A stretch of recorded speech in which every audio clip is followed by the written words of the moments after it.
Hi everyone, welcome to my channel. If you are new to this channel, this is the first time you are landed in, by all means go and watch our other videos. I regularly post about commercial property, and particularly if you want to know about commercial property or any other informations about commercial property, then watch this video and always other videos as well in our channel, and you will love it. Alright, let's get into that. In this video, I'm going to share with you tips on how to manage your cash flow in commercial property. So if you have a commercial property, it will be helpful, or if you are planning to buy a commercial property, these tips will definitely be helpful. So let's get into it. Now let's start with what is cash flow. Cash flow, as I say, is like an oxygen, because without cash flow, your investment is going to be very, very risky. And when this cash flow is negative, which is called negative cash flow or negative gearing, and which is most of the residential properties are these days, then you are actually putting a lot of risk on your investment. You want something called positive cash flow. You want that the money to come in every single year. That means you really focusing on how to maximize your cash flow. Okay, here is something that you would be doing to get your cash flow. Never ever buy a commercial property, particularly first one or two properties, as a vacant building. Because the moment you are buying a vacant building, you're putting a lot of risk on how to get a tenant, what kind of tenant you are going to get, and your cash flow is not going to be enough. Because till the time you're getting the tenant, there is no cash flow, so it is being already negative. So what you need to do is that buying a commercial property in which is tenanted. If it is tenanted, then your cash flow is coming from day one. So this is something that I would always suggest you, that when you are purchasing your first commercial property or even second commercial property, think about buying it as a tenanted property. By being a tenanted property, it has a lot of advantage. More importantly, your cash flow is coming from day one. So how to increase or manage your cash flow is that buying a property which is tenanted from day one. Now next one that you need to do, once you purchase a property which is tenanted property, so you're getting cash flow, then your next point is that, okay, what is the square meter rent that I'm right now collecting, and is this in the market rent? And most of the cases you will see that it is not, simply because that the previous owner was lazy, or simply because your leasing manager is not so competent and they just been very conservative. So what you need to do is that you look around, is that what is the square meter rent in the market right now. And let's say if your rent that you're collecting is 200 per square meter versus the market rent is, let's say, 250 per square meter, then you know that you are $50 less. So what you can do is that as your lease coming to an end, you go with that the same tenant and ask them that, hey, as you can see, this the market rent is 250 and we are charging only 200,000. How about we go to 230 per square meter rent? Because by putting this 230 per square meter, then you getting about 15% more. And if you try to make it 250, you can, and if your property is good and demanding, that you might get it. But sometimes if you go to that simple like 25% jump, then there might be a lot of resentment with the tenant, and tenant might think about moving out as well.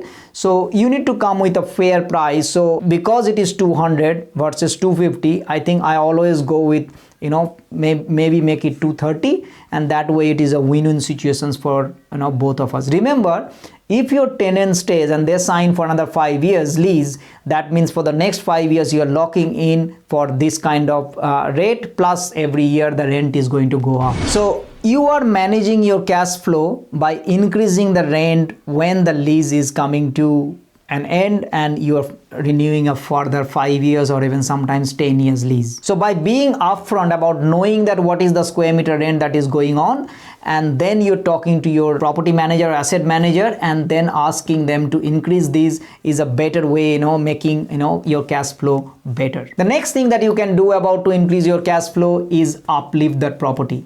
And this uplifting is slightly different than the residential, because in residential, when you're talking about uplift, we always talk about renovating the kitchen and adding an extra bathroom and all sort of things. But in commercial, it is slightly different. You can just simply, if it is an industrial property, you can put a mezzanine floor. If the tenant needs that, and that way it increase the net lettable area and you can ask for more rent. So uplifting property sometimes could be, there is an extra space there, so you can put an extra office, a makeshift office, or you can put like a industrial shade if it is an industrial type of properties, and you can increase the rent. You need to think about how you can uplift that property, or maybe creating two different lease, and that way you can create your rental income more, and if your rental income more means you have a better cash flow. Okay, so the next one is that how do you get a better cash flow is maintaining a cash reserve. Now what do you mean by maintaining cash reserve? Remember, you bought that property which is fully tenanted, means that for the next 2 years, 3 years you will be collecting rent, assuming the tenant is not getting burst. So then your question will be is that every year from day one, once you purchase that property, you have some other incomes as well, right? Perhaps you are working in a job, perhaps you are doing business, so your cash flow is also coming from there. So you literally do not need this money from day one, because you do not need that money. Those extra cash flow, you want to park it, or you want to just keep it in your offset account or some other form of way that you can access this money.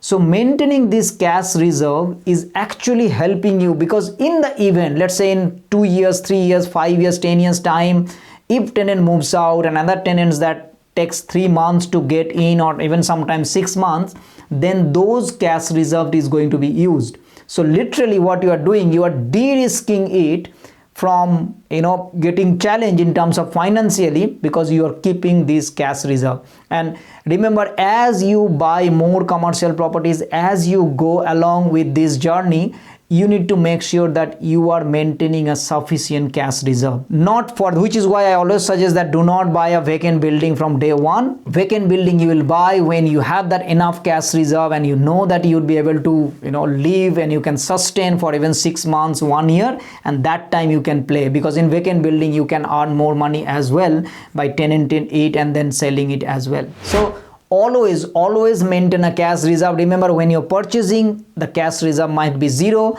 but as it is going every single month, that extra money you park it so that the cash reserve remains significant, and that cash reserves can be used in the event if you have to use it. If you don't, once the cash reserve is certain portion, then you think that okay, I do not need that cash reserve, and that's how you further invest in and go from there onwards again. So it's a calculated strategy of getting a consistent positive cash flow if you maintain that cash reserve as well. Another way that you can manage your cash flow, or basically increase your cash flow, is to make sure that you sign a longer lease.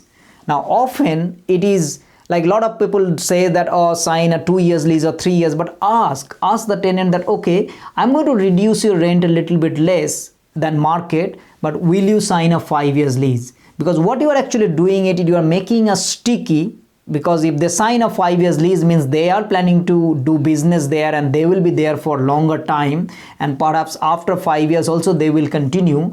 So signing a longer lease is actually going to help you to get a better cash flow. So I personally would charge them 90% of the market rent with a 5 years lease than 100% of rent with only 2 years or 3 years lease, because my personal preference would be the longer the lease, the longer the cash flow, and it is more stable than going for a shorter lease. Okay, so hopefully you got some ideas about it and some tips about how to manage your cash flow and how to increase your cash flow, and over a period of time your investment, your commercial property investing will be rock solid.